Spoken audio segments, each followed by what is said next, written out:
Bonjour et merci d'être avec nous pour cet hebdo de la semaine. Les tempêtes successives et notamment Ciarán ont mis en péril les réseaux internet et mobiles. Dans le département, 1426 foyers seraient ce vendredi soir encore impactés par des coupures. Chez Orange, des solutions ont été apportées comme des téléphones de secours ou des gigas internet gratuits pour faire des partages de connexion. Des interventions sont toujours en cours. Le point sur la situation dans ce reportage de Julie Morini. Donc là, du coup, avec la tempête, le câble de branchement du client a été arraché. Conséquence, ce foyer n'a plus internet depuis 20 jours. Maintenant, l'heure est aux réparations. On a fait un raccord avec une boîte de raccordement étanche qui permet après de parer aux différents problèmes des intempéries. Et on fait une connexion où on raccorde les deux fils. En fait, on fait une connexion physique. Et puis là, on va faire la même chose ici. On va raccrocher le poteau, on va raccrocher le nouveau câble en haut de la traverse, métal. La connexion est ensuite raccordée grâce à ces petites pièces. On insère les fils de cuivre à l'intérieur et après, on exerce une pression. Et il y a du gel de pétrole dedans, ce qui assure une bonne connectivité. Le cas de ce foyer n'est pas isolé. Sur le département, 600 poteaux sont tombés et des milliers de câbles ont été arrachés. 1593 clients vendéens Orange sont depuis privés de réseau mobile ou Internet.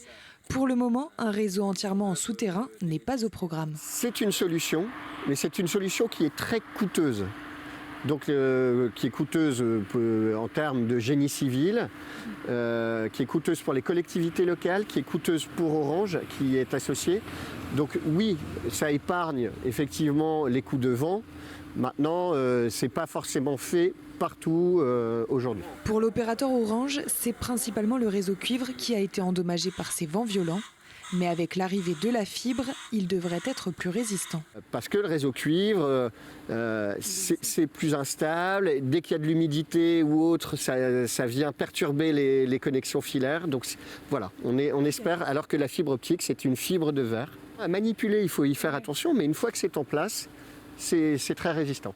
Alors que toute la Vendée devrait être raccordée à la fibre d'ici la fin de l'année, les clients Orange, eux, devraient retrouver leur réseau dans les prochaines semaines. On dénombre 1519 victimes de violences intrafamiliales en Vendée au 31 octobre 2023, soit 20% d'augmentation par rapport à 2022. Ces violences font l'objet d'une politique publique prioritaire. Lundi, le comité local d'aide aux victimes a réuni l'ensemble des acteurs institutionnels et associatifs engagés dans cette lutte. La gendarmerie, la police, la présidente du tribunal ou encore le procureur de la République se sont mis autour de la table pour faire un bilan des actions et dispositifs en place et réfléchir à des pistes de travail pour accueillir au mieux ces victimes. L'objectif de ces instances, c'est vraiment de mettre en évidence les dispositifs nouveaux, de regarder les trous dans la raquette, les dispositifs qui seraient à imaginer. C'est comme ça, par exemple, il y a 2 ans que nous avions imaginé une prise en charge taxi pour les victimes de violences. Si moi, je ne fais que de la répression sous l'autorité du parquet, si inversement il n'y avait que de la prévention et pas de répression, si l'éducation n'était pas mise en œuvre là-dedans, si les associations ne savaient pas ce que nous faisions et inversement, si nous n'étions pas capables, nous, lorsque nous accueillons une victime, de leur dire telle et telle association, allez les voir, ils vont pouvoir vous aider en plus de la procédure judiciaire, nous serions mauvais. Donc le but de ces comités locaux d'aide aux victimes, avec des thématiques spécifiques, ici les violences intrafamiliales, c'est vraiment de nous connaître, de connaître les acteurs, et mieux on se connaît, mieux on travaille ensemble, et mieux on travaille ensemble, mieux les victimes sont traitées. 6 bracelets anti-rapprochement sont activés sur la juridiction de La Roche-sur-Yon. Il existe 47 places d'hébergement d'urgence pour les femmes victimes de violences. Une convention sera signée la semaine prochaine entre la communauté de communes Sud-Vendée Littoral et la ville de Luçon pour ouvrir un nouveau logement d'urgence. Un élève sur 5 serait victime de harcèlement scolaire. C'est ce que révèle une étude de l'IFOP publiée il y a 2 semaines. La chanteuse Tessae a partagé son expérience devant les lycéens de Notre-Dame de Fontenay-le-Comte pour les sensibiliser. Elle a sorti un livre sur le sujet qui s'intitule Frôler les murs. Il a d'ailleurs été adapté en téléfilm sur M6 sous le titre de Respire. Invitée par l'équipe pédagogique, la venue de Tessae a permis d'aborder ce sujet sensible et de prévenir les risques du harcèlement scolaire. Cyril Guillet a assisté à cette rencontre. quand il y a ce besoin de sortir ou même de passer un coup de téléphone administratif ou à un médecin, parce que j'ai cette peur constante de me faire humilier. Tessae se définit comme une chanteuse influenceuse. Victime de harcèlement pendant sa scolarité, elle a réussi à surmonter ces années douloureuses grâce à la chanson.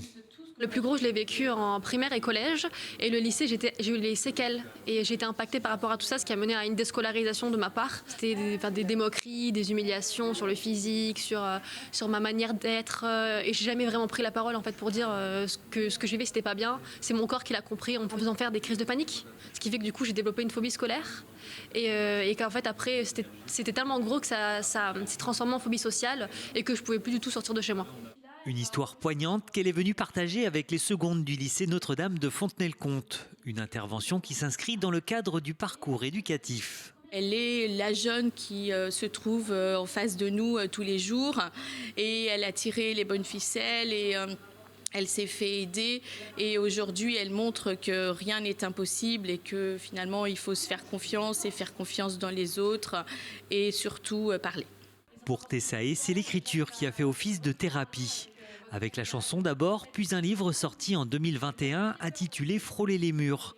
Un ouvrage récemment adapté en téléfilm et diffusé sur M6 le 12 septembre dernier. Suite effectivement à ce film, un débat va avoir lieu, ou un échange plus exactement avec Tessae. Les élèves ont été acculturés à ce film vendredi. Ils ont posé des questions ou alors des témoignages, des remerciements. J'aimerais bien savoir si elle a rencontré les personnes qui l'avaient harcelée quand elle était plus jeune. Et je voulais savoir aussi si dans ses chansons encore elle parlait de ce thème-là. D'habitude, c'est des personnes, on va dire, plus âgées qui nous parlent de harcèlement, des professeurs, des intervenants plus âgés. Et là, le fait qu'elle l'ait vécu récemment et qu'elle est dans notre tranche d'âge, on la sent plus impliquée et plus à l'écoute. Tout au long de son intervention, Tessae a largement insisté sur le fait que le harcèlement n'est pas une fatalité et que chacun peut s'en sortir, notamment en parlant autour de soi. Chaque année, SOS Famille Emmaüs Vendée reçoit de nombreuses demandes de la part de ménages en difficulté financière. 90% d'entre elles concernent des problèmes de mobilité. C'est pour cette raison qu'une charte a été signée avec la FNA, la Fédération nationale des artisans de l'automobile 85. Elle permettra aux familles démunies de faire réparer leur voiture sereinement. Un reportage d'Anaïs Escalona. Aider les ménages qui ne parviennent pas à réparer leur voiture, c'est l'objectif de ce nouveau partenariat entre Emmaüs et les artisans de l'automobile 85. La solution qu'ils ont trouvée contre le mal-endettement, le microcrédit social. Donc ces avances financières remboursables ou les microcrédits sociaux négociés avec le Crédit Mutuel sont destinés aux familles qui ont des accidents de la vie, c'est-à-dire séparation, maladie, chômage, voire l'inflation, et qui ont des difficultés pour se déplacer et aller à leur travail. Pour les garages de proximité comme ici à Chantonnay, faire partie de ce réseau inédit, c'est aussi très rassurant. Dans un premier temps, c'est surtout sécuriser les réparations et le règlement. Et dans un second temps, c'est donner un deuxième souffle aux familles en précarité. Ce que je trouve de très très bien, c'est que nous, notre rôle n'est pas de prendre contact avec les familles. Le rôle est plutôt à SOS Famille de faire attention à ce que les familles qui ont envie de réussir dans notre beau département puissent aujourd'hui trouver de la mobilité, du travail et accompagner les entreprises de demain. Le contrôle technique est valide. La famille va pouvoir rouler en toute sécurité.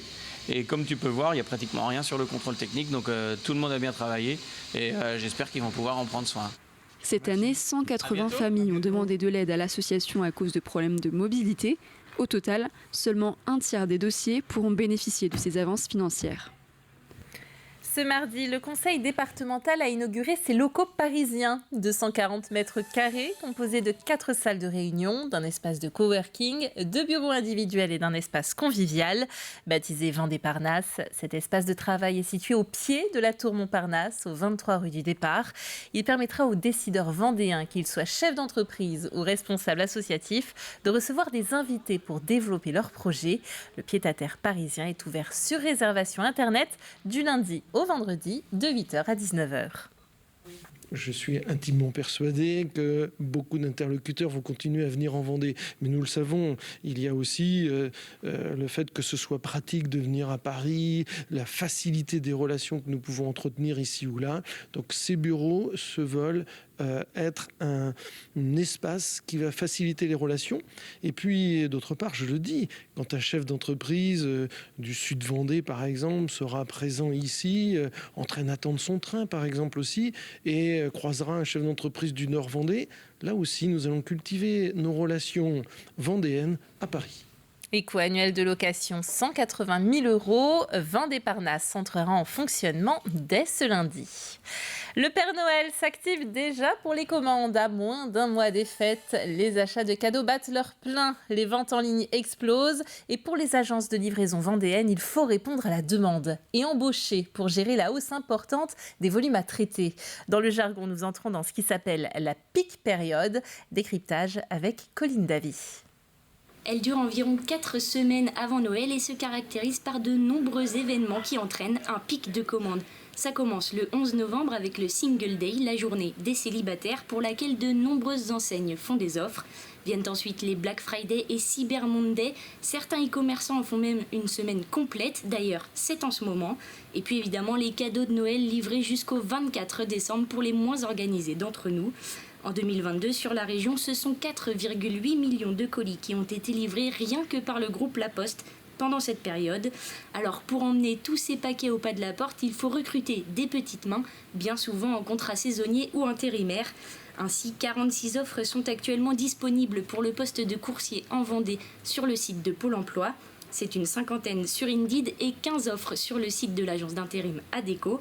Les postes à pourvoir sont souvent les mêmes, la livraison ou le tri des colis au centre. Rien que pour le groupe La Poste, une 50aine de saisonniers font actuellement leur premier pas pour renforcer les équipes sur les 4 sites principaux, La Roche-sur-Yon, les Herbiers, Fontenay-le-Comte et les Sables-d'Olonne. On a un dispositif de formation qui dure 5 jours, au cours desquels en fait, les futurs facteurs distributeurs de colis sont formés à leur tournée et à nos process. Que ce soit sur une tournée, ce qu'on appelle une tournée rurale, ou alors une tournée urbaine, en fait, nos process sont les mêmes. C'est uniquement derrière de la géographie en fait, locale qu'il faut s'approprier. Donc souvent, les gens qu'on recrute sont plutôt des locaux, donc qui connaissent en fait déjà la géographie locale.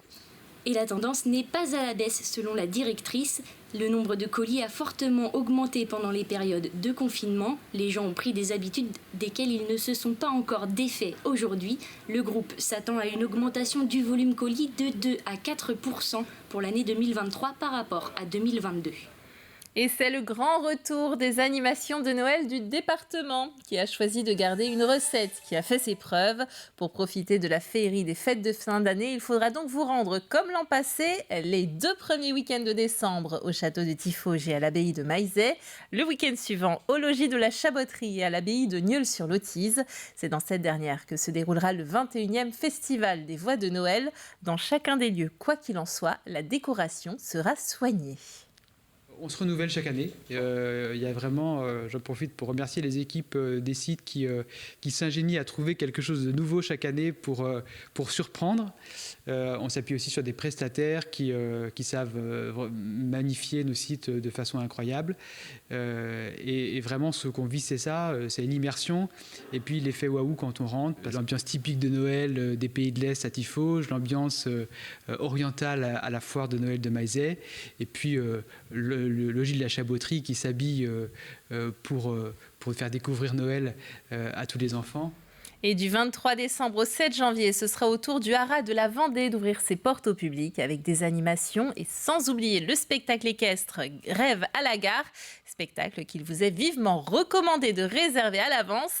L'intégralité du programme de Noël est à retrouver sur le site internet nosite.vendée.fr. C'est la fin de cet hebdo de la semaine. Merci de l'avoir suivi. On se retrouve dès lundi à 7h pour toujours plus d'actualités. D'ici là, un bon week-end et à bientôt.